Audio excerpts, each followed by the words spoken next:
Muy buenos días, queridos estudiantes. El día de hoy vamos a ver lo que es reducción al primer cuadrante.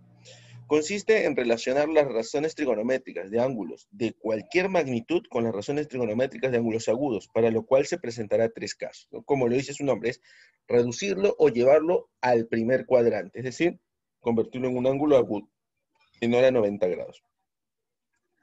Para eso, vamos a tener ángulos positivos y menores. Por ejemplo, un caso es, el primer caso, ángulos positivos y menores que una vuelta. ¿Sí?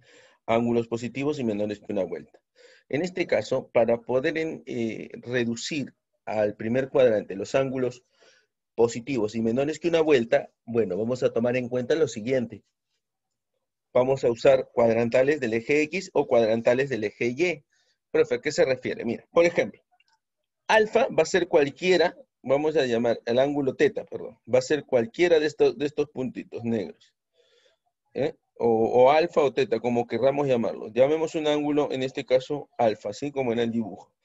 Mira, alfa, ¿cómo podemos nosotros referirnos a este ángulo? Mira, este ángulo de acá lo podemos nos podemos referir como 90 más alfa o como 180 menos alfa. ¿Ok? Este ángulo.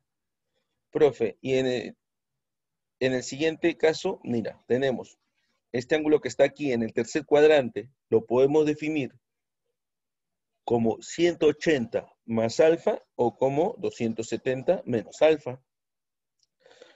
Y en el cuarto cuadrante, mira, el cuarto cuadrante lo podemos definir como 360 menos alfa o 270 más alfa. ¿Te das cuenta?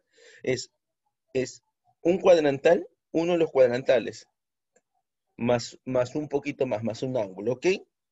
Sí, a eso es a lo que hago referencia. Ahora, cuando decimos, si usamos cuadrantales del eje X, estamos refiriendo cuando consideramos 180 y 360. Puede ser 180 más teta, 180 menos teta, o 360 menos teta. ¿Por qué no considero 360 más teta? Porque si fuera 360 más teta, en este caso, bueno, 360 más alfa, mira, ya serías 360 y más alfa estaría aquí en el primer cuadrante. Ya no habría necesidad de reducción, por eso es que no se considera, ¿correcto? Ahora, veamos. Si usamos cuadrantales del eje Y, mire, perdón. Cuando usamos los cuadrantales del eje X, ¿qué va a pasar? Nosotros vamos a quedarnos con que, con la misma razón trigonométrica y con el ángulo, con ese ángulo, ¿no? Con el ángulo pequeño, ¿ok? Sea más teta, sea menos teta, ¿sí? Con ese ángulo nos vamos a quedar. Profe, ¿y el signo de qué va a depender? Va a depender en qué cuadrante se ubica el ángulo original, ¿ok? Ok. Continuemos. Si usamos cuadrantales del eje Y, mira, cuando usamos cuadrantales del eje Y, hacemos referencia a 90 más teta, o en este caso 270 más o menos teta. ¿Por qué no 90 menos teta? ¿Por qué? Porque 90 menos teta estaría en el primer cuadrante, no hay necesidad de reducir. En este caso, usamos los cuadrantales del eje Y, ya sea 90 o 270, para poder reducir nuestro ángulo. ¿Qué es lo que va a suceder? Ya no vamos a usar la misma razón trigonométrica, sino que vamos a cambiar por su corrazón. Profe, y el signo, igual, el signo va a depender del ángulo original, del ángulo del cual partimos, ¿ok? Muy bien, entonces, para poder recordarlo, si usamos cuadrantales del eje Y, ¿qué vamos a hacer? Vamos a quitarle ese 90 o ese 270 y nos vamos a quedar solamente con el teta, ¿sí? Con el teta. Y en cuanto a la razón trigonométrica, usaremos ahora la corrazón, es decir, si es seno, coseno, si es coseno, el seno, ¿sí? Su corrazón. Profe, si es tangente, la cotangente, y viceversa. Si es secante, la cosecante. ¿Ok? Muy bien. Vamos a ver. Recordar, donde el signo puede ser positivo o negativo dependiendo del cuadrante del ángulo que se quiere reducir y del operador que lo está afectando. ¿Ok?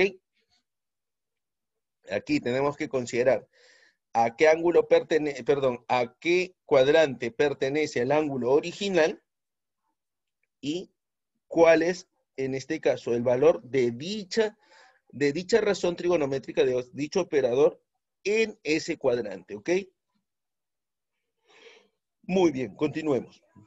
Ahora, para ángulos positivos y mayores que una vuelta, ¿qué pasa cuando el ángulo es mayor que una vuelta? Pues lo que vamos a hacer, ¿no? Se va a establecer la misma razón trigonométrica del ángulo, que resulta ser el residuo al dividir la medida del ángulo entre 360 grados, es decir, una vuelta. A ver, te explico. Tenemos un ángulo más n vueltas, o sea, este ángulo tiene que ser mayor a 360 grados, ¿ok?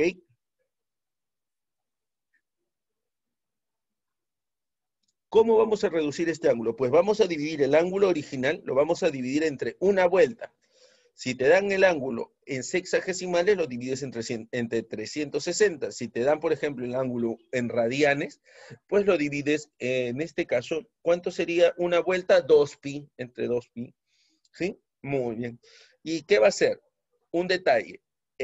La cantidad de vueltas tiene que ser un número entero, tiene que pertenecer a los enteros, ¿sí?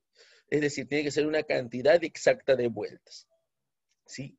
Luego de haber hecho la división, ¿no?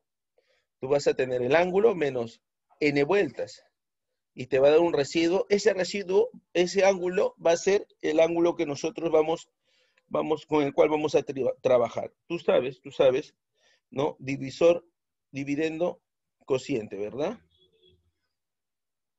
Dividendo, divisor y cociente, ¿correcto? Entonces tú sabes que en este caso el dividendo va a ser igual al divisor, ¿no?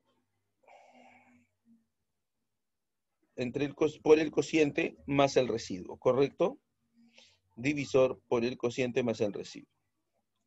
Muy bien. Vamos a ver.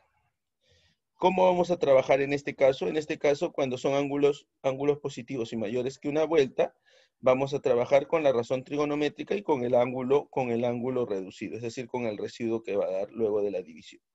Para ángulos negativos, a ver, para ángulos negativos, ese es nuestro tercer caso. En ese caso, en ángulos negativos, por ejemplo, tenemos seno de el ángulo de menos x. ¿Qué va a pasar? Simplemente lo que sale es el signo, ¿sí? Muy bien. Tanto para el seno, para la cosecante, la tangente y la cotangente, cuando el ángulo sea negativo, pues ese negativo va a salir y toda la razón trigonométrica va a ser negativa. Profe, pero usted me ha dicho seno, cosecante, tangente y cotangente. ¿Qué pasa con el coseno y la secante? En este caso, cuando el ángulo es negativo, no cambia, se va a mantener la razón trigonométrica positivo y simplemente en este caso el negativo no es que desaparece, sino que lo que se dice es que el coseno y la secante absorben el signo negativo, ok, lo absorben, ¿correcto? Muy bien. Eso sería todo con relación a nuestra teoría del día de hoy. ¿Sí? Eso sería todo con relación a la teoría del día de hoy.